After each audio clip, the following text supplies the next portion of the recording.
On September 8, 2014, Fortune magazine watched as a 30-year-old Stanford dropout graced their cover as the world's youngest self-made female billionaire. Theranos shares were valued at $945 million. Walgreens had partnered with them. Former secretaries of state sat on their board. The company was revolutionizing healthcare with a single drop of blood. Fast forward to January 2022.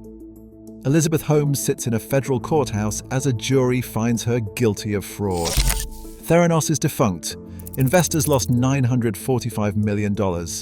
Patients received false medical results. The company that promised to democratize healthcare is now filing Chapter 11 bankruptcy. This is the story of one of the most devastating corporate frauds in Silicon Valley history. And it reveals how a single lie can build a billion-dollar empire before destroying everything it touches. To understand how Theranos convinced the world to believe in magic, we need to go back to 2003 when a 19-year-old Elizabeth Holmes dropped out of Stanford with a vision that would fool everyone.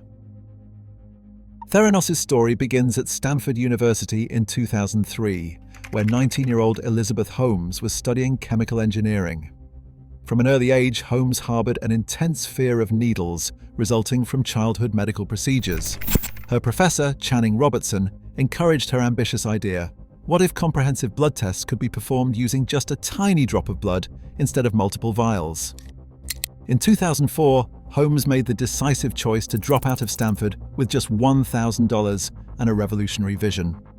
She repurposed her tuition money to launch Real-Time Cures, later rebranded as Theranos, a name meant to combine therapy and diagnosis. Her initial pitch was straightforward: democratize healthcare by making blood testing faster, cheaper, and far less invasive than traditional methods. At the heart of Theranos' innovation claims was their proprietary technology called Edison. These devices supposedly could run more than 200 different blood tests from a single drop of blood. This stood in stark contrast to conventional labs that required multiple vials drawn from veins. The Theranos approach promised to use just a pinprick sample, process it immediately on site, and wirelessly deliver comprehensive results to doctors within hours rather than days. The timing could not have been more perfect for such a venture. Healthcare costs were skyrocketing across America. The Affordable Care Act was creating unprecedented demand for accessible, preventive testing. Silicon Valley investors were desperately hunting for the next disruptive technology that could transform a traditional industry ripe for innovation. By 2005, Holmes had secured her first major investor, Tim Draper, a legendary Silicon Valley venture capitalist whose firm had previously backed transformative companies like Hotmail and Skype. After being impressed by Holmes' vision and Stanford pedigree, Draper invested $1 million to get Theranos off the ground. The company's growth accelerated through a carefully orchestrated strategy that blended prestige with secrecy. Holmes deliberately kept Theranos' technology under tight wraps, consistently claiming it was too revolutionary to reveal publicly. This cultivated mystique only intensified investor interest in what was happening behind closed doors. In 2010, Theranos secured a massive $45 million Series A funding round led by Oracle founder Larry Ellison. By 2013, they had raised over $400 million from high-profile investors including media mogul Rupert Murdoch, Education Secretary Betsy DeVos, and members of the Walmart founding Walton family. The company's valuation soared to an astonishing $9 billion, making Holmes the world's youngest self-made female billionaire practically overnight. Theranos reached its pinnacle between 2013 and 2015. The company assembled what might have been the most prestigious board in corporate history, including former Secretaries of State Henry Kissinger and George Shultz, former Defense Secretary James Mattis, and former Wells Fargo CEO Dick Kovacevic. This roster of American political and business royalty lent unprecedented credibility to the young startup. In September 2013, Theranos launched its first wellness centers inside Walgreens pharmacies in Palo Alto. This partnership promised to revolutionize retail healthcare delivery. Customers could simply walk into any participating Walgreens, get comprehensive blood testing done in minutes with just a finger prick, and receive detailed results directly on their smartphones. Holmes rapidly became a media sensation. Her face appeared on the covers of Fortune, Forbes, Inc., and T3 magazines. Her signature look included black turtlenecks, bold red lipstick, and unnervingly unblinking blue eyes, and it was deliberately modeled after her idol, Steve Jobs. Her compelling 2014 TED Talk garnered millions of views as she articulated her vision for healthcare transformation. The media narrative was intoxicating to both investors and the public. A young female entrepreneur was disrupting the $75 billion laboratory testing industry using breakthrough technology. President Obama appointed Holmes as a presidential ambassador for global entrepreneurship. Harvard Medical School invited her to speak about the future of healthcare. It seemed Theranos was poised to change medicine forever. The first signs of trouble emerged in 2014, ironically at the height of Theranos' media success. Several key executives began departing the company, including Chief Financial Officer Henry Moseley and Engineering Director Avadis Tavanian, a former Apple executive who had worked directly with Steve Jobs. These departures were not typical Silicon Valley job hopping. Exit interviews revealed concerning patterns. Employees were increasingly questioning whether the Edison technology actually worked as advertised. Many reported being isolated into separate departments with limited communication between teams, unusual for a small startup ostensibly working toward a unified mission. Dr. Phyllis Gardner, a Stanford Medical School professor with extensive pharmaceutical industry experience, had been skeptical of Holmes since her student days. Gardner publicly questioned whether Theranos' claims were scientifically possible, noting that the fundamental physics of blood testing made it extremely difficult to run multiple complex tests from such small samples. Former employees began describing Theranos as a cult-like environment where questioning the technology was considered disloyalty to the mission. Holmes and her boyfriend, Ramesh Sunny Balwani, who served as chief operating officer despite having no healthcare background, implemented extreme secrecy measures that isolated departments from each other and prevented collaborative problem-solving. The company hired private investigators to follow former employees and threatened aggressive legal action against anyone who spoke publicly about their experiences. This approach to confidentiality, while ostensibly protecting trade secrets, effectively silenced legitimate concerns about whether the technology actually worked as claimed. By late 2014, the Food and Drug Administration began asking pointed questions about Theranos' regulatory compliance. Traditional blood testing companies were required to undergo extensive Food and Drug Administration approval processes for new testing methods. Theranos claimed their technology was so revolutionary that existing regulations simply did not apply to their innovative approach. The Centers for Medicare and Medicaid Services also initiated investigations into Theranos' laboratory practices in Newark, California, after receiving troubling complaints about testing accuracy and quality control procedures that did not meet industry standards. The beginning of the end started in April 2015 when Wall Street Journal investigative reporter John Carreyrou received a tip from a medical expert questioning Theranos' technology claims. Carreyrou began a months-long investigation that would ultimately expose what might be the most elaborate fraud in medical technology history. His first bombshell article, published on October 15, 2015, revealed that Theranos was secretly using traditional machines manufactured by companies like Siemens for most of their blood tests, not their revolutionary Edison technology as they had claimed. The company was diluting tiny blood samples to run tests on conventional equipment, potentially compromising accuracy and endangering patients. Carreyrou's reporting was supported by brave whistleblowers, including Tyler Schultz, the grandson of board member George Schultz, and Erica Chung, a former laboratory associate. Both had worked inside Theranos and witnessed firsthand how the company was systematically misleading patients, partners, and investors about their technological capabilities. Tyler Schultz revealed that Theranos was running most tests on traditional machines purchased from established manufacturers, not their proprietary Edison devices. When he raised concerns internally about quality control failures and misleading claims, he was threatened with lawsuits and ostracized by management. Even his own grandfather initially sided with Holmes. Erica Chung testified that laboratory conditions were substandard and that quality control protocols were routinely ignored to meet aggressive testing quotas demanded by Holmes and Balwani. Tests that failed quality checks were simply run again until they passed, with failed results discarded rather than reported. Following the Wall Street Journal revelations, regulatory agencies launched comprehensive investigations. In January 2016, the Centers for Medicare and Medicaid Services conducted a surprise inspection of Theranos' Newark laboratory and found serious deficiencies in quality control procedures, staff qualifications, and testing protocols. In March 2016, the Food and Drug Administration sent Theranos a scathing warning letter and said the Edison devices posed immediate jeopardy to patient health and safety.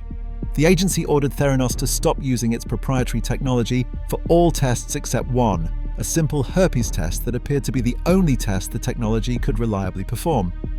Walgreens, Theranos' most important retail partner, began its own independent investigation into the company's capabilities after the Wall Street Journal exposé.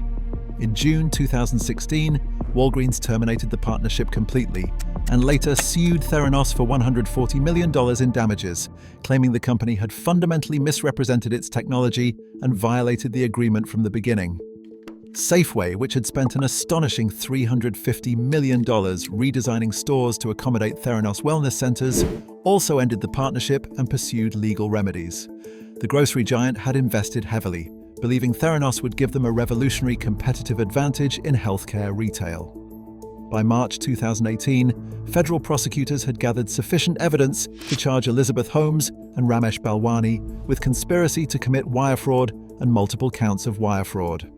The indictment alleged they knowingly and deliberately misled investors, patients, and business partners about their technology's capabilities for over a decade. The charges were devastating in scope: 11 counts of fraud and conspiracy, each carrying potential sentences of up to 20 years in federal prison. Prosecutors alleged that Holmes and Balwani had effectively stolen over $945 million from investors through systematically false claims about their technology, partnerships, financial performance, and medical capabilities. Unable to survive the regulatory pressure, legal costs, and the complete loss of credibility, Theranos laid off most of its workforce in 2018. The company officially dissolved in September 2018. Elizabeth Holmes paid $500,000 to settle charges with the Securities and Exchange Commission and agreed to a 10-year ban from serving as an officer or director of any public company. Investors lost their entire investment with no hope of recovery. Patients who had received false test results faced potential serious health consequences from incorrect diagnoses or missed medical conditions. The company that had promised to revolutionize healthcare had instead endangered the lives of thousands of trusting patients. So what exactly brought down this $9 billion giant? Several critical factors converged to create one of the most spectacular frauds in corporate history. First and most fundamentally, the core technology never actually worked. Despite over a decade of development and hundreds of millions in funding, Theranos never successfully created a device that could accurately run comprehensive blood tests from a single drop of blood. The basic laws of physics and chemistry made their claims nearly impossible to achieve, something many medical experts had pointed out from the beginning. Second, Holmes created and maintained a culture of deception and intimidation throughout the organization. Rather than admitting technological limitations and working transparently to solve them, she chose to systematically lie to investors, partners, regulators, and patients. The company deployed aggressive legal threats and intimidation tactics to silence employees who attempted to expose the truth. Third, Theranos' prestigious board members provided invaluable credibility without meaningful oversight. Former government officials like Henry Kissinger and James Mattis lent their considerable reputations to Theranos without possessing the medical or technical expertise necessary to evaluate the company's scientific claims. Their prestige effectively gave Holmes cover to continue perpetrating the fraud year after year. Fourth, the investment community catastrophically failed to conduct proper due diligence before pouring in hundreds of millions. Venture capitalists invested based primarily on Holmes's charisma and the promise of disruptive innovation, without requiring verifiable proof that the technology actually functioned as claimed. The company's extreme secrecy policies should have raised immediate red flags, but were instead interpreted as protecting valuable intellectual property. But underneath all these specific factors was a more fundamental issue. Silicon Valley's celebrated fake it till you make it culture had crossed the line from optimistic entrepreneurship into criminal fraud. Holmes genuinely believed she could eventually solve the technological problems, but instead of being honest about the timeline and challenges, She chose to deceive everyone involved while continuing to collect investment capital and endanger patients. The healthcare industry, unlike software or social media, deals with life or death decisions on a daily basis. False blood test results can lead to misdiagnosis, unnecessary treatments, or delayed care for serious medical conditions. Holmes's fraud wasn't just about money. It directly endangered human lives in ways that would have been unthinkable in most other industries. The Theranos scandal fundamentally transformed how investors approach healthcare startups. Due diligence now routinely requires independent verification of medical claims and technology demonstrations before significant investment. The FDA has also tightened regulations around laboratory-developed tests to prevent similar frauds from endangering patients in the future. Traditional laboratory companies like Quest Diagnostics and LabCorp emerged stronger from the scandal as the Theranos implosion validated the importance of proven, regulated testing methods developed over decades. Walgreens and Safeway eventually recovered portions of their investments through legal settlements, but suffered significant reputational damage for their association with the fraud. The biggest losers, beyond investors, were the countless patients who received false test results and made important medical decisions based on inaccurate information. Many never even knew their results were compromised, creating ongoing health risks that continue to this day. The Theranos case provides crucial lessons for entrepreneurs, investors, and regulators. First, revolutionary claims require revolutionary proof. Extraordinary assertions demand extraordinary evidence, especially in healthcare. Second, regulatory compliance is not optional in medicine because cutting corners can literally kill people. Third, prestigious advisors are no substitute for genuine technical expertise and proper oversight structures. Finally, transparency and honesty, even about setbacks and limitations, ultimately build more sustainable companies than deception and hype ever could. Elizabeth Holmes began serving her 11-year federal prison sentence in May 2023. Ramesh Balwani was sentenced to 13 years and began his sentence in April 2023. Both were ordered to pay millions in restitution to victims, though most investors will never recover their substantial losses. Theranos now serves as the definitive cautionary tale about the dangers of unchecked ambition and the critical importance of regulatory oversight in healthcare innovation. The scandal has made investors more appropriately skeptical of revolutionary healthcare claims and strengthened FDA oversight of laboratory testing across the industry. The company that promised to democratize healthcare instead became the ultimate symbol of Silicon Valley's worst excesses. It proves that in healthcare, unlike many other industries, failure is not just about losing money, it is about potentially endangering human lives. The Theranos story reminds us that trust, once fundamentally broken, can never be fully rebuilt. And in an industry built entirely on trust between patients and providers, that is perhaps the most important lesson of all.